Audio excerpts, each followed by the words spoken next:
Welcome to a special presentation of the F3C Conference. Our 2024 conference will be held March 15th through the 17th in a new location this year, Bradenton, Florida, at the Manatee Technical College in conjunction with Johnson Photo Imaging. As part of our program this year, we are offering a special video tutorial from one of our noted photographic educators, Kirsten Hines. Kirsten's presentation focuses on Florida wildlife and her experience that resulted in her new book, Wild Florida, An Animal Odyssey. Kirsten is just one of 14 photographic educators at the conference this year. The conference features over 25 workshops and over 45 lectures and presentations from photographers covering a wide range of subjects, genres, and photographic techniques, ranging from landscape to wildlife, AI to drone photography, portraiture to still life, macro to astrophotography, as well as the latest on photographic software and techniques. So enjoy Kirsten's presentation and sign up for the conference today. For more information on the conference, visit our website at www.conference.f3c.org. See you in Bradenton. In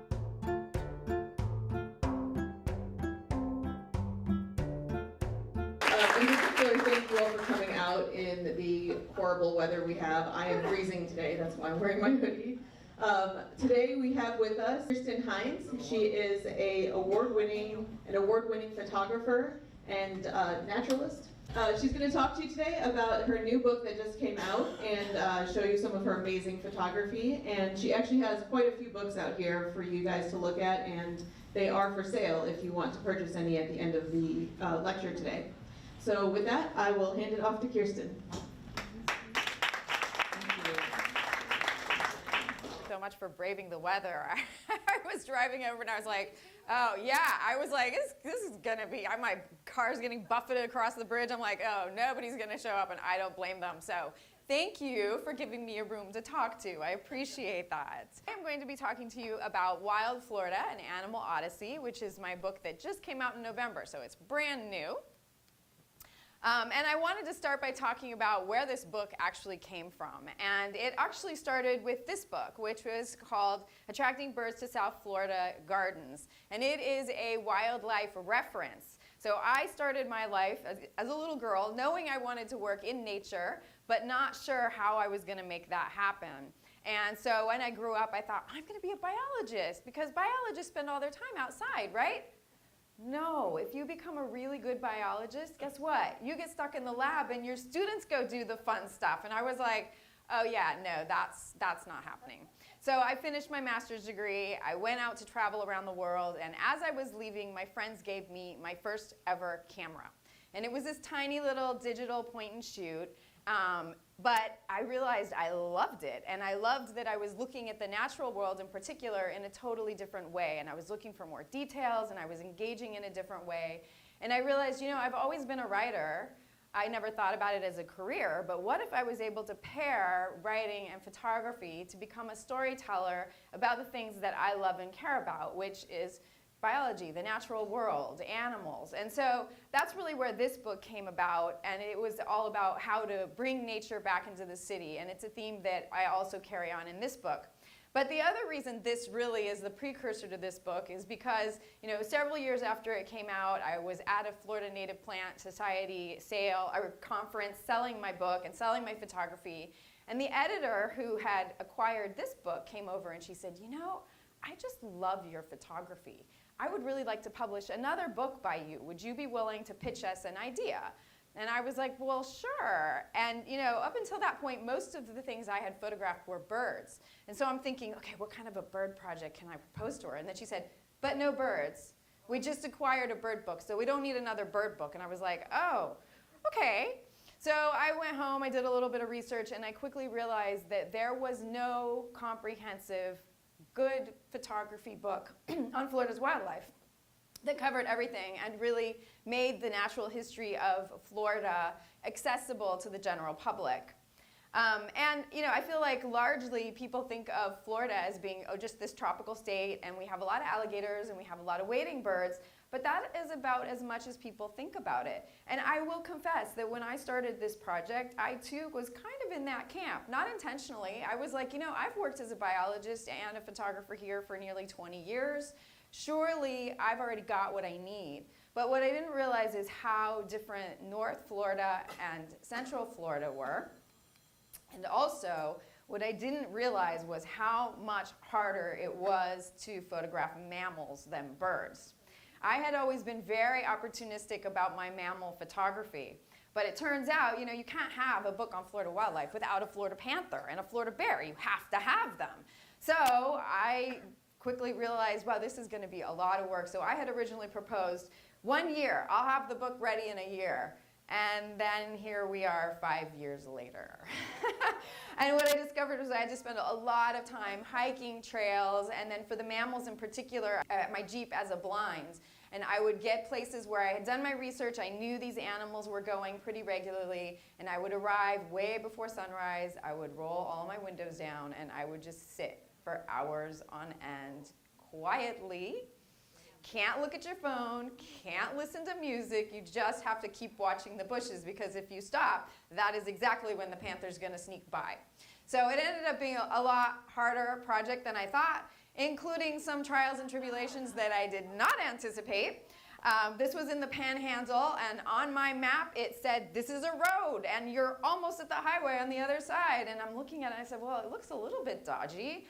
But it just looked like mud, and it was only later that I realized this was a blackwater riverbed in the dry season, and it never fully dries. So here I am in the Panhandle in the middle of a state forest. There's nothing near me, and I'm trying to call, and the reception's going in and out, and I'm trying to call tow companies, and they're like, you're where? Oh, no, we don't get there. We don't go there. Our equipment will get stuck. And I'm like, yeah, but I'm stuck. Like, what do I do? And finally, one of them took pity on me, and he said, let me call around. And he finally calls me back, and he said, try the sheriff's office. And I was like, okay. So I called the sheriff's office, and sure enough, they sent out several pickup trucks with all these big strapping men and winches on the front, and they had me out in no time. And there was one woman among them, and she came over, and I was like, I feel so bad. I mean, how did I not notice? I mean, it was on the map. And she was like, oh, honey, don't feel bad at all. These guys are so thrilled to be saving the damsel in distress. But after I spent all that time out there getting all of these pictures, I had originally started writing immediately knowing, I've got a lot of words. This is like nearly 60,000 words that I'm writing on top of all of these pictures. So I need to start writing. So I started writing immediately. But after I had spent these 3 years out wandering around Florida and taking all these photos, I had a totally different perspective on Florida. And so I went through and deleted everything that I had already written and started all over with 3 months to my deadline.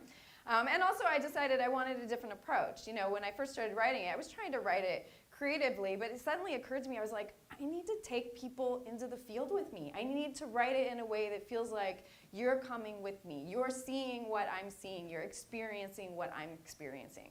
So I also totally changed the writing style, and so it became a totally different book. And with 3 months left, I spent a lot of time in this room, like laying out all the pictures and laying out all the text and then rearranging it and rearranging it. And so I'm really pleased now after all of that. So it's very nice to now have this pretty little package that's like, I can walk by it and it doesn't just fly away, So it's very exciting for me. What I want to do now is tell you just a little bit about what I learned, what I discovered about Florida in all those travels. And what I learned is that, in fact, Florida has 3 biodiversity hotspots. And this is not just for within Florida. These red sections are within all of North America. And the top one you see in the Panhandle, that is actually a temperate biodiversity hotspot, meaning to say that for its land mass, it has a higher number of reptiles, turtles, plants, fish, all kinds of different animals that are temperate species, but that are all concentrated in this little area in the Panhandle. When you get to Central Florida, you see that long strip in the middle, that is an area of endemism, which means species that occur nowhere else in the world, just in Florida. And it turns out Florida has one of the highest number of endemic species in all of the states in the United States. And then that lower one in southeastern Florida where we are is actually a tropical biodiversity hotspot. So I'll give you a little bit more information about each of those. This area in the Panhandle, like I said, temperate, and that is because all throughout Florida's history, it was out of water when other parts of Florida were under sea level. It was out, and it was always attached to North America. And so it had all of these species that are also found all across North America, or at least southeastern America, United States. And even today, it is still attached directly to the Appalachian Mountains through the Apalachicola River. So it's still getting species through that riparian corridor there. And so it turns out the Appalachian Mountains are the global epicenter for salamander diversity. And guess what? Nearly all of Florida's salamanders are found in the Panhandle and not beyond the Panhandle, just there. So it's a different type of habitat. We also have things like beavers in that area, which when I told my friends down here, so I'm going to go take pictures of beavers in Florida, and they were like, you got to be kidding me, right? There's no beavers in Florida. And I'm like, no, there are. And sure enough, by the time I got to Tallahassee and I was sitting in city parks looking for these beavers, everybody knew which city parks had them and where the lodges were and where to find them. And that dam that you see down there with the lodge in the background, that was actually close to where I got my Jeep stuck. And it turns out it was one of the biggest beaver dams I have ever seen. Multiple generations. You can't tell in that photograph, but that wall came up to my Jeep window. And it went way, way, way back into the pineland. And you see that little lodge there, apparently several generations. And this was just one of several along that road. In fact, I'd been given driving instructions. Turn right at the beaver dam. And when they told me, I was like, you've got to be kidding me. But there was no way to miss this beaver dam. It was incredible. Central Florida, this is a highland area that when the rest of Florida, other than the part attached to North America, was underwater, these were islands. And they were the beach dunes at the time. And so now we have a habitat that is essentially former beach, but is now Florida scrub habitat, and also our Florida dry prairie. And these are two habitats that occur nowhere else in the world. And it's because over all that time that they were islands, it evolved separate from everything else and developed its own plants and its own habitat, and along with it, its own animals. So you might have heard of the scrub jay before. It's quite popular out west. There's a western scrub jay. But this particular one evolved while it was in islands, and they don't move very far, right? They like to stay in their territories. They stay together as family units for a very long time. And when a territory nearby opens, they'll move into that. But they really don't travel beyond that. So they were in that isolation, became their own species with their own complexity. And in fact, this is Florida's only endemic species of bird. So it's a very interesting system. In addition, we have a whole lot of other plants and animals. This was one of my favorites. You've probably heard of the black widow spider, but you may not have heard of the red widow spider. And this only occurs in scrub habitat in Central Florida. And it's eating a scarab palmetto beetle that also only occurs in that habitat. Now, I am embarrassed to admit that I learned about this species a little late in the game. I was almost done with my project. It was July. My deadline was November. But I learned about it, and I so immediately started researching because I was like, I have to have this. It's so pretty, right? I got to have this in my book. And everything I read said you can only find them in February, in misty, foggy mornings, and you have to look for these palmettos just covered in spider webs, and you'll see the little water droplets on it. That's how you're going to see them. And then you follow them until you find a little funnel. Here I am, July. It's Jupiter, you know, but there's a little tiny patch of scrub not too far away, and it's an overcast morning. So I'm like, well, what have I got to lose? Let's just go try. I ended up finding dozens of these. But, you know, nothing was as I had researched. So I find them on the oaks. And I found, yes, a lot of net webs is how I found it. And I followed the first one until I found a funnel. And I was like, can this possibly be? And I'm getting real close. And the mom, turns out, had been hiding behind her egg case. But as soon as I got that close, she came jumping out to protect it. And I went jumping back to give her some space. But I did end up finding a lot of them, and when I talked to entomologists since, they were like, wow, that was really special because we've only ever seen like a couple at a time. So I don't know what was going on there, and I never found a single one on a saw palmetto, but I did find lots of them on the oaks. And then down here, we are tropical, and that makes a lot of sense. We're in the warm waters of the Caribbean. Our closest neighbors are Cuba and the Bahamas, even closer than other parts of North America, even Tallahassee, frankly. So we have a lot of tropical species. And this right here is a tropical bat that is only found in South Florida and Central Florida, so it's another endemic. And they have a very interesting biology, actually. They live in harems. So one male with a group of a lot of females. And it turns out, they thought there were very, very few of them. But we've had advances in acoustic surveillance technology. So they've been able to monitor and realized, this was Zoo Miami working with Bat Conservation International. They've done surveys all across Dade County, and they've learned that even in the densest part of Miami, urban Miami, these guys are living there. And they're often living in people's roofs, which of course, when people trade out their roofs and stuff, is not great for the bats. So they decided they were going to go ahead and put bat houses all around. And everything they had read said, you're not going to get any bats. Like, it takes forever. Well, within several weeks, they had bats in their first bat house. So they kept putting more up, and by now, most of them are full. But when I asked the people at Zoo Miami, I said, please, please, I really would love to have a picture of this in my book. And they said, well, we would love to help you, but have you seen one of our bat houses? Like, even with your longest lens, you're not going to get anything. And I was like, oh, okay, well, that's too bad. And the very next day, I get an email. You must be very lucky. Come to the zoo. And sure enough, they bring me next door to the park, and across the water from one of their bat houses was this little guy hiding in a picnic shelter, hoping that the guy in charge of that harem was not pleasing all the ladies properly, and he was going to get a little action on the side. I don't know if it worked out for him, but I kind of hope he got something. And of course, the farther you go down into the Keys, the more and more it looks like the Caribbean. And by the time you get to Dry Tortugas, which is 70 miles west of Key West and about the same north of Havana, it truly looks like you're in the middle of the Caribbean. White sand beaches, sea turtles nesting, turquoise waters, and we also have lots of tropical birds that nest only there within the continental United States. Things like the sooty tern, which is in fact why Dry Tortugas became a national park in the first place. They were trying to protect this really impressive breeding ground.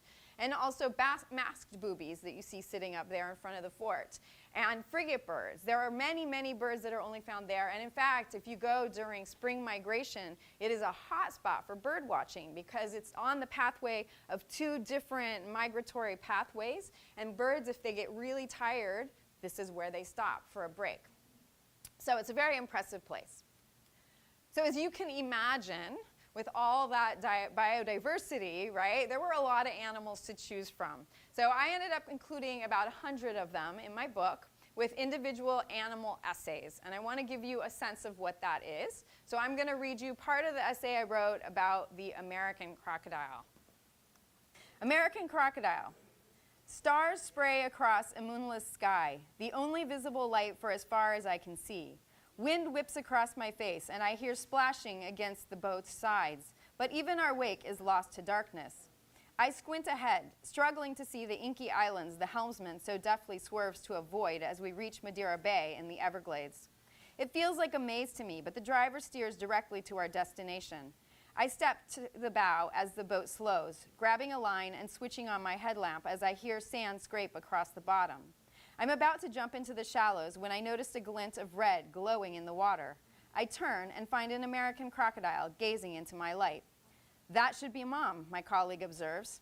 We watch in silence as the animal sinks out of view. Unlike its notorious counterparts in Africa and Australia, South Florida's crocodile is shy, this female unwilling even to defend her nest against our intrusion. I wait until the ripples calm, then ease into the knee-deep water. I tie our skiff to a mangrove root and follow a makeshift trail to a sandy mound above the high tide mark.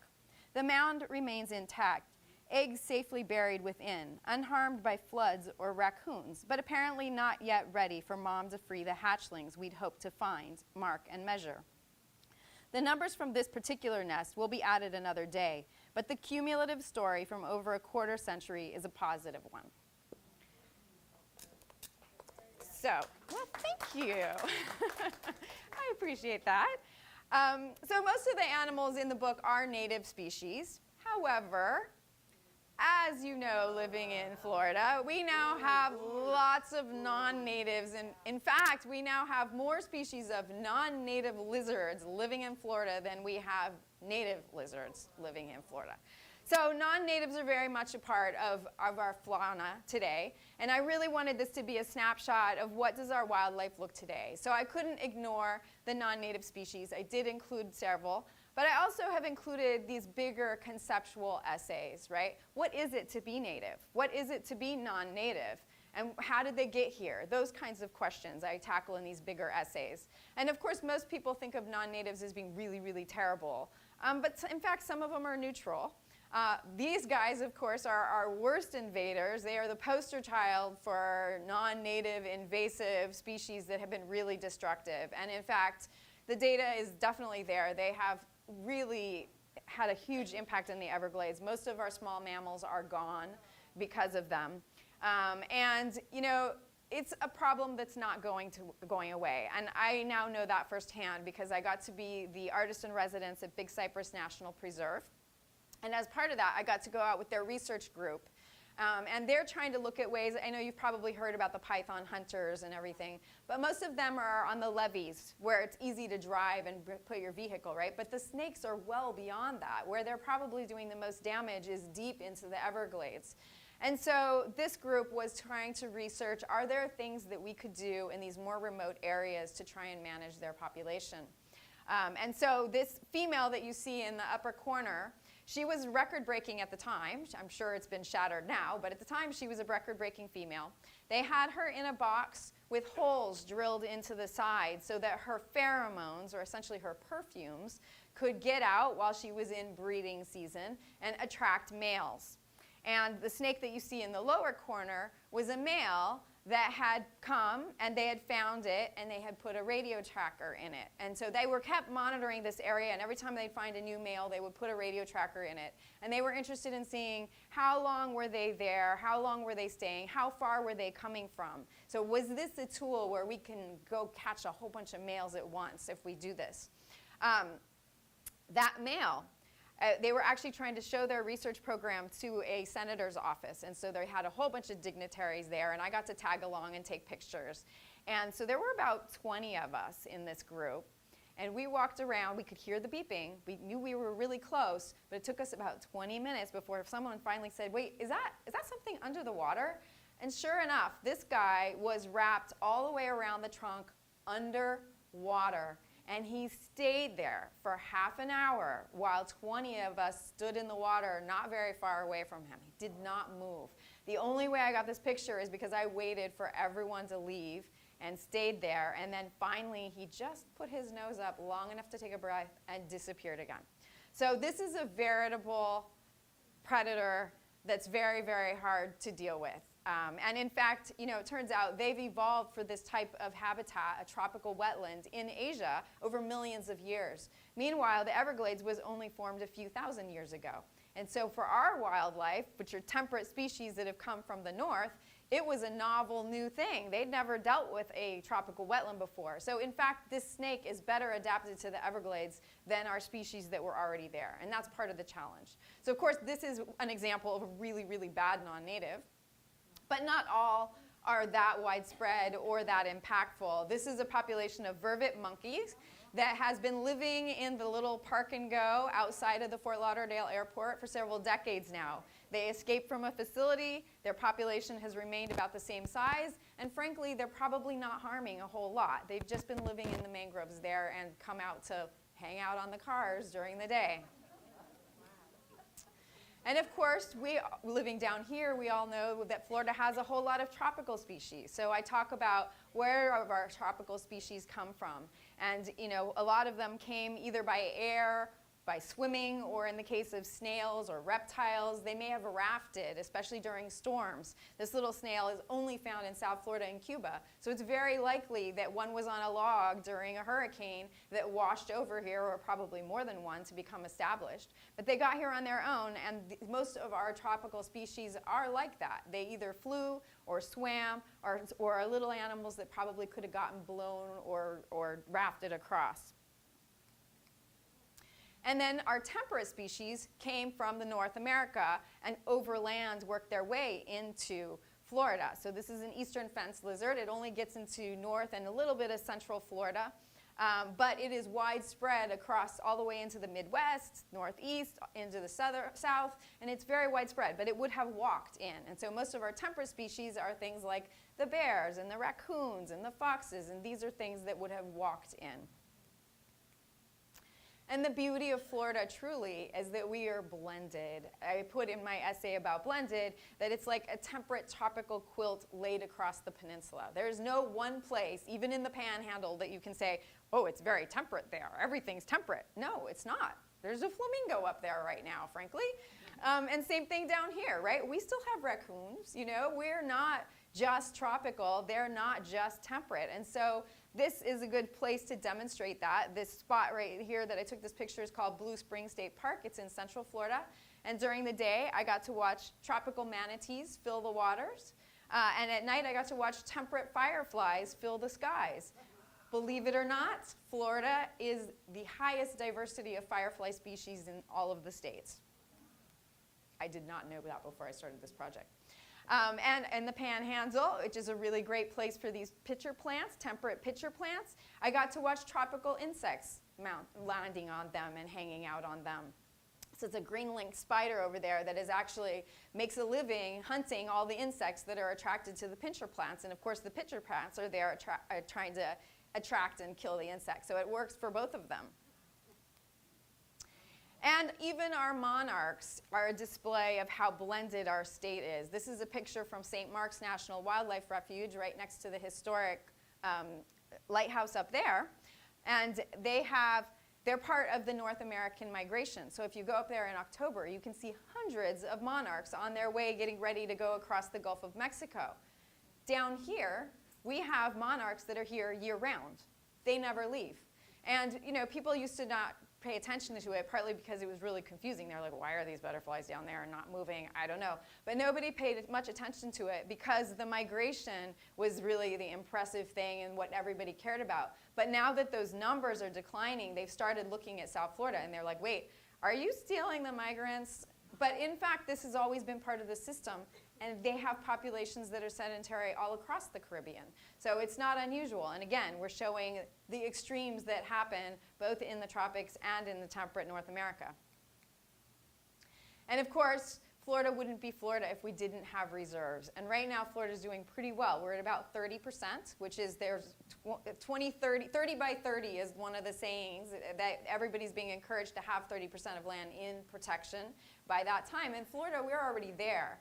But as I discovered as I was driving around, you know, that's not enough. To have 30%, but really separated, doesn't help the wildlife, right? It's great we have these patches, but from a wildlife perspective, they really need to be connected.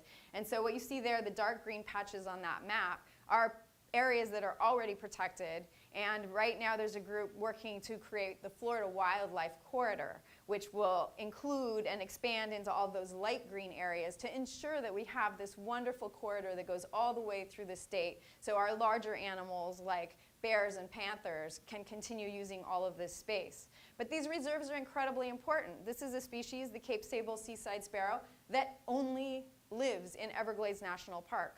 And probably we wouldn't have it anymore if we didn't have Everglades National Park. The panther would never have been able to recover. Numbers were incredibly low. They had to even bring in Texas cougars to bring the gene pool back up because they were having gene problems. Their numbers were so low, genetic issues. But now their numbers are expanding, and part of that is because in addition to their efforts to manage the genetics, they also created new reserves for them, the Panther National Wildlife Refuge, for example. And that right now is the core of their habitat. But these reserves are incredibly important. That picture you see of the mother with her cubs, that was the day after the stay-at-home order. And these animals had had the reserves for themselves for a month. And I don't think I would have gotten that picture if it hadn't been the fact that I was the first person back in there after the stay-at-home order, and the panthers had reclaimed the road. And it's very far away. It's really early in the morning. That's kind of why it's this fuzzy, ethereal, because I didn't have the heart to drive up closer. As soon as I saw them, I said, I'm just going to stop and watch them because they're about to lose this road, you know, and I don't want to be the one who did it. So I just sat back and gave them their space, and it was beautiful to watch. And also, one of the reasons these reserves are important in Florida is because we are kind of like at the center of climate change, right? That's a big deal here, and we see the impacts happening already with sea level rise. And this is kind of the poster child of that. Florida Bay used to be the sole nesting ground historically for roseate spoonbills. And now the sea level has risen, it's destroyed the habitat, they can no longer find the freshwater fish that they feed to their young, and so they've all been abandoning Florida Bay. And there's almost no roseate spoonbills successfully nesting there anymore. That's sad. But the good news is, because we have reserves other places in Florida, the birds themselves, their population has maintained a steady level, and that's because they've moved. And so now, I took pictures of this one in St. Augustine. They're also in Tampa. They've just moved somewhere else, and that wouldn't have been possible if we didn't have these other reserves with habitat appropriate for them.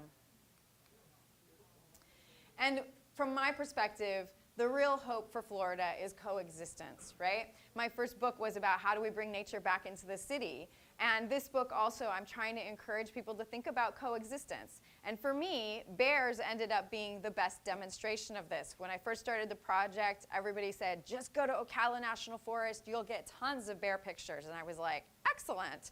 So I go, and as I'm setting up my tent, the camp host comes and she says, I just want to warn you, there's a mom bear and cub that have been coming here every day. And I went, cha-ching, right, I chose the right camp spot. But guess what?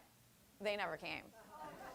I went hiking that first morning, and I swear to you, there was a bear in the bush right there, but I waited and waited, and it never came out.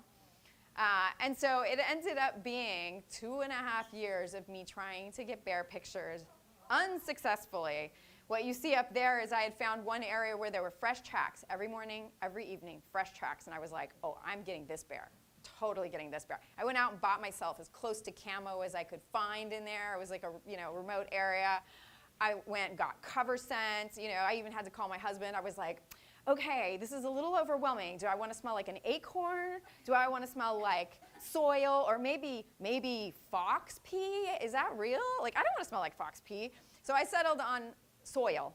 But I can tell you that did not smell like any soil I have ever smelled. It was disgusting. But I doused myself in it. And I sat there for days on end. And there was nothing. No bear, no bear, no bear. And I'd leave for 5 minutes to go grab something, and I'd come back, and guess what? There's fresh tracks. Turns out bears have an incredible sense of smell. And so they knew I was there. They didn't believe the cover scent. Didn't smell like soil. Of course they weren't fooled. I wasn't fooled, right? So ultimately, I found Golden Gate Estates is a place outside of Naples where the bears are coexisting with people in their yards. And so a woman there said, why don't you come? I've got bears coming into my yard. And at first they evaded me there too. She's like, once a week. I'd go stay for 10 days at a time and they wouldn't come. And then the day I'd leave, they'd come. I was like, okay, I'm taking this personally. But finally, I had 1 month to the deadline, and I said, I'm sorry, I'm moving on to your patio for the month, if you don't mind. And she was like, very gracious, yes, of course, you can come stay. But while I was there, word got out, and somebody else said, well, I get bears in my yard multiple times a day. Why don't you come here? So he let me drive my Jeep into his backyard and do my blind thing, put all the windows down.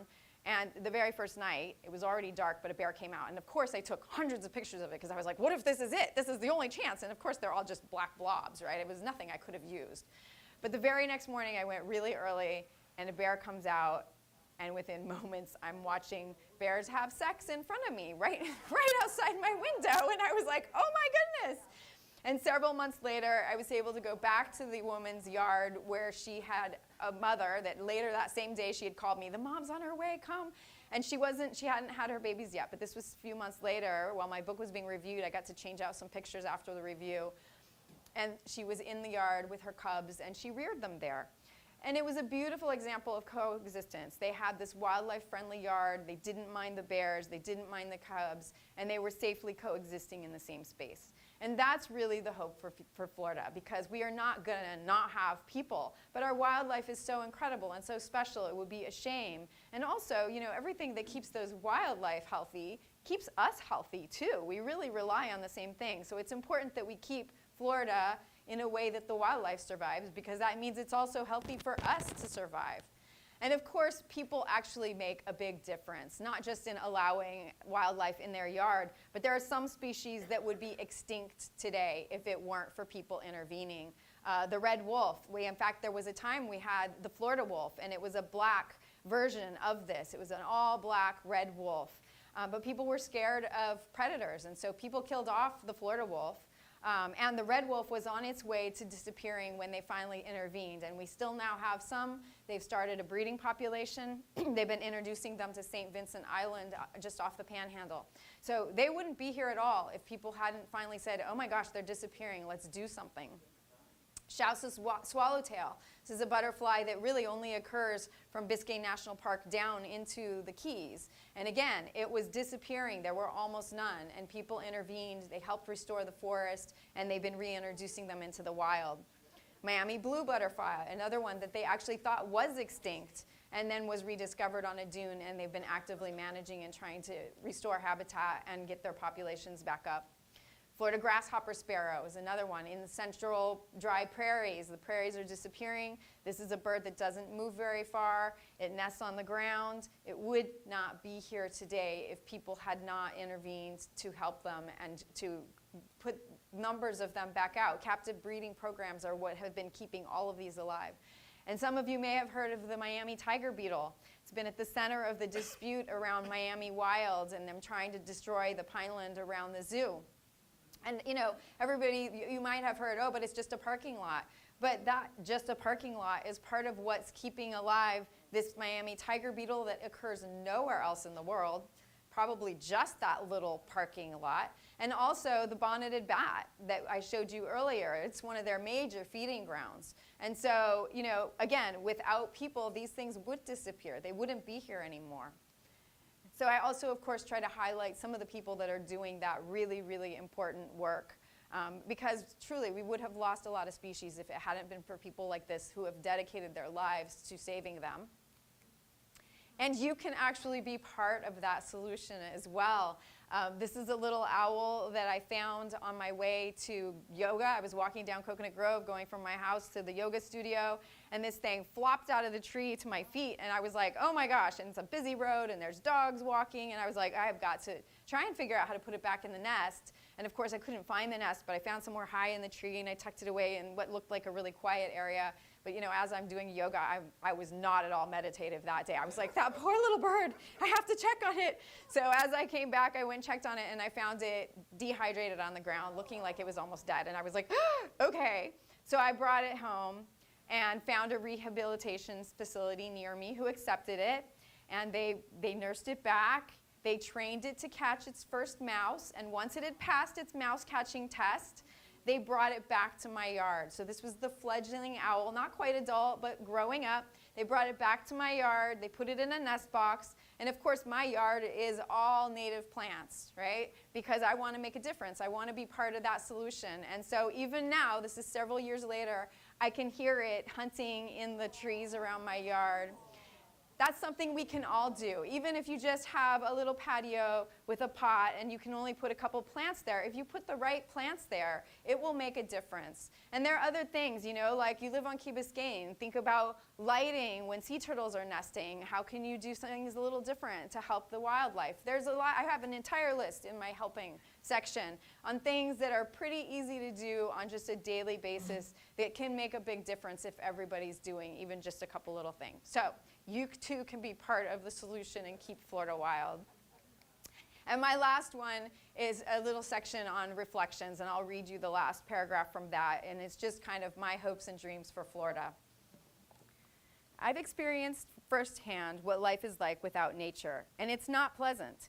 We rely on natural areas and wild animals for any number of ecological services, but also, as I discovered at 10, our own overall well-being. My grandmother wasn't a particularly nature-loving woman, but in her final years, confined to a shared room in a nursing home, one of the things that brought her pleasure was a bird feeder that flitted with life just outside her window. Fortunately, as I hope this book reveals, Florida still has a lot of animal life, from manatees wallowing in clear springs to roseate spoonbills nesting in mangroves, walking stick insects atop pitcher plants in a seepage bog, and gopher tortoises burrowing in open pine forest. Nature is Florida's heart and soul. With a little foresight and strategic planning, people can continue flocking to Florida to walk its beaches, snorkel its reefs, fish its waters, kayak its springs, and view its unique array of animals for many generations to come. It is my enduring hope that Florida will always have its wild. Thank you. And I am on a book tour since my book just came out, and I don't know people in a lot of these cities. So if you do, please tell them that I will be there. And on that note, do you guys have, and I do hear that this makes a good Christmas present, and I think Christmas is just around the corner, so just throwing that out there. Do you have any questions? Thank you so much for listening. So they brought in, so part of the problem was that there were genetic issues with the Florida panther, right? So they had, this was just and probably didn't affect their health, but they had kinks in their tails, for example. And then a bigger issue was the males, their testicles weren't falling, so the breeding was more complicated. And so they decided, I mean, this is a subspecies of the wide-ranging panther, and so they decided, well, the nearest relative, the nearest population is the Texas panther, the cougar. A cougar panther, kind of interchangeable. So they selected 8 that they brought in to help bring those genes back in, and apparently it made a huge difference. Those guys are gone now, of course. Those 8 are no longer.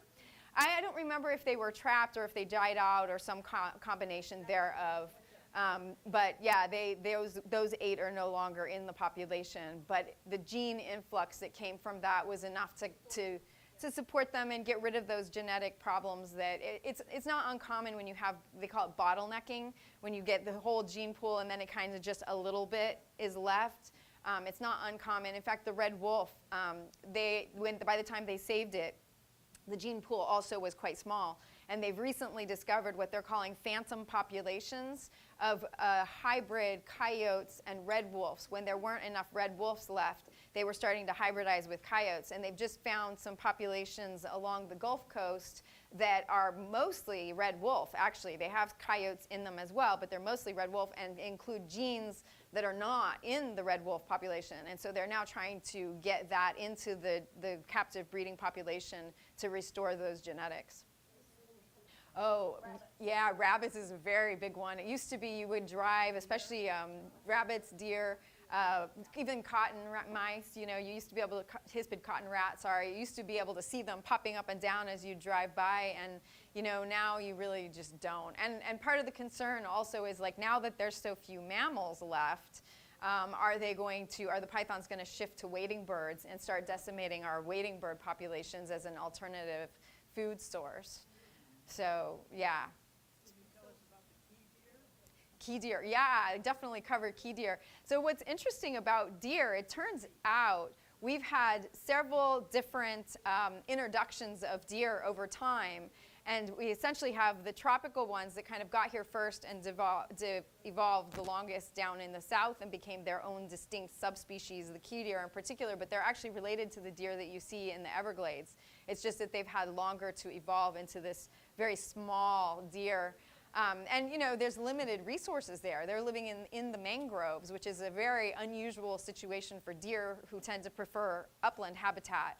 And so it's probably partly just not enough resources traditionally, but they're really tough, and they've managed to persevere there. And so now it is the smallest species of deer, but it is a subspecies. They're very, very cute. The problem, though, is people think they're really cute, and so they're feeding them. And so, one of the pictures I have in the book is one where I just stopped and I was trying to take pictures of something, and it literally stuck its head in my window. And it was like, okay, hi, yes, I'll take your picture. But it was clear it was doing that because it's used to people giving him food. And, I spent a lot of time down there looking for different species, including the key deer. And, people are feeding them in their yards, tossing popcorn to them, and they're eating Burger King wrappers in the parking lots. And so that part was a little bit depressing. But the deer themselves, and especially when you see them in the natural habitat that they've managed to adjust to, is really remarkable. I mean, even the adults, right? The males with their mini horns, really, they're only like this tall. So it's very cool. Oh, they are beautiful. And the irony, actually, with a lot of these things, the lionfish as well, right? I mean, I mostly cover terrestrial. I don't have a whole lot of underwater stuff because I don't do underwater photography. But the lionfish are another invader, and they are beautiful. And the other irony is both the iguanas and the lionfish are actually threatened in their own lands, right? There's not enough of them. They've been overhunted. They've been, the habitat's been destroyed. But here they've managed to become invasive. And so, even the python, right? I mean, it's not that individual's fault that they're here, and you feel really bad for them, but the ecological damage is quite large. And part of the problem with iguanas, I mean, they've been here for decades, but their numbers are really exponentially increasing. And that's, I think, partly because of climate change. It used to be we would get these harsh, cold winters that would knock them off. And, you'd have several days of cold, and that was enough to really cull their population. And that's not happening anymore. We're lucky if we have one or two, well, lucky depends on your perspective on cold or not, right? I personally am not a fan of cold, so I'm like, oh, we don't need that. But traditionally, South Florida would have had several days that were very, very cold, and that would have been enough to cull the population, and we're just not getting that anymore. So it's allowed them to expand to new levels. I think different places, different places are doing different things. I think part of it is, part of the dilemma is people love animals without necessarily knowing the ecological impact. And so I know some places started culling and then got a lot of pushback from people who were like, but we love the iguanas, It's always trying to find what that balance is and get the right education, but also management system that people feel comfortable with is one of the challenges. Yeah, I mean, absolutely they're trying to cull them. I mean, that's part of the point of the python hunters is to try and reduce the population. But it's really been fairly ineffective, right? I mean, they're expanding, and their ability to expand is incredible. I mean, they're all the way in the Keys. As I was doing research on them, there have been records of them 5 miles out in the Gulf of Mexico. Wrapped around buoys in Biscayne National Park in the ocean. They are expanding. There's already records up in Georgia at this point, and they are definitely in Palm Beach. So they are expanding scarily, and they're very, very hard to manage. Friends of mine have been working on that problem for a long time, and I used to get to go behind the scenes in the Everglades and look at their latest fancy trap, and believe me, they've been trying everything, and there just hasn't been a whole lot that's been effective. But the good news is, with new invasions, often the animals that are here, they just don't know what to do with it, right? And so the invader, the population gets huge instantaneously because they have no competition, they have plenty of resources. But over time, even the fact that there's no more mammals, right? So there's less food for them. And there's a lot of them. They're going to outcompete each other at some point. So their population will stabilize. But the other little grain of hope, they've already done huge devastation, but the one little grain of hope is that our native wildlife will become adapted to them as well. And so there have recently been some cases of bobcats fighting mother pythons to raid the nest and eat the eggs, and literally battles between bobcats and pythons, and the bobcats are winning sometimes. So there's, little grains of hope, and Mother Nature has an amazing resiliency, right? I mean, the last book I did before this one was the history of Everglades National Park, and to see how altered that system was, right? And how many of these things, like the alligators and the crocodiles and even the wading birds, their numbers were so incredibly low. And that was partly because of what we did to this system. But flash forward to today, and we are rectifying that. We're able to go in, we're giving it water flow, we're returning it, and the system is rebalancing, and things are coming back. So I think nature also deserves its credit, right? We need to assist, because this is one of the things that we've done. But all Mother Nature needs is a little bit of help, and it will come back, right? And it can do that. And we probably will have a different fauna moving forward, but hopefully it will still be a balanced fauna and it will still be uniquely Florida. I think for the most part they tend to be fairly neutral as far as their impact. I'm not entirely sure. It might vary with certain species. How much do you cover that in your book? Yeah, I mean, I don't talk about all the individual species of parrots, but no, absolutely. But I do talk about non-natives in general and what kinds of, destruction or not, And one of the dilemmas with a lot of these things, we really just don't have data, right? So peacocks are a good example of that. A lot of neighborhoods have peacocks. And some neighbors absolutely hate them and think they're really destructive. Some neighbors think, no, they're beautiful and they're wonderful and I love having them in my yard and I'm going to feed them. And so there's a whole lot of disputes, right? But we don't have data. We have no idea what their ecological impact is. Not really. It's all qualitative. And to really make a management plan, you need to have that level of data to know. The good news about most of these things, the peafowl and the parrots as well, a lot of them are actually constrained to the urban areas, and they're not in the natural areas, which is of course one of the dilemmas with the pythons, right? They are very much in our natural areas, but the things that are in the urban areas, it's such a changed landscape anyway, are probably not having a huge impact on Florida's ecology overall. And so I don't talk about it specifically in the book necessarily, but I am talking about those issues and those concepts. And I do have an essay on peacocks where I do bring that up. It's like, what do? We need data. And also one of the dilemmas with the non-native species, right? We have so many. It turns out Miami is like one of the major hubs for importing for the pet trade. And so we end up with a lot of things. And so how do you know what to watch? Right? How do you know what's going to be the next invader? I mean, if they had done something about pythons immediately, maybe we wouldn't be here today. And now the next thing everybody's watching in fear of is tegus, right? Which is an egg-eating lizard that they're concerned is going to have the same impact on our wading birds as pythons had on our mammals. So. There are some neighborhoods that have breeding populations of tegus. Oh yeah, no, they're here. They're here. Tegu. It's another kind of lizard. Yeah, very big, large, aggressive lizard. They kind of look like monitor lizards. Really, really strong jaws. Like they can take your thumb off. Yeah. With the full-grown ones, they can be very aggressive too. I've seen people that have them as pets, and they can be really docile as a pet, but the wild ones can be super mean. Yeah. So I had a question here about sandhill cranes. So sandhill cranes, actually, you guys have a population on Crandon Park, which actually was from a pair of injured birds. We actually have two subspecies in Florida. We have the Florida sandhill crane that is here year-round. The bulk of them are in Central Florida, but we do have a population that lives outside of the Everglades as well. The ones you have here was a Florida subspecies, but it was injured and it kind of got nursed back to life in Crandon Gardens, and they just never left. So it's been multiple generations from that particular family, and they live there all year round, but they're kind of their own family group. More traditionally, you would see them in Central Florida or more around the Everglades. But we also get migrants that come through in the winter, and this happens with a lot of our birds. Maybe you notice in the winter the vultures, numbers of vultures are way, way higher, and that's because species that live, we have year-round populations, but then in the winter we get migrants coming from the north and spending the winter with us as well.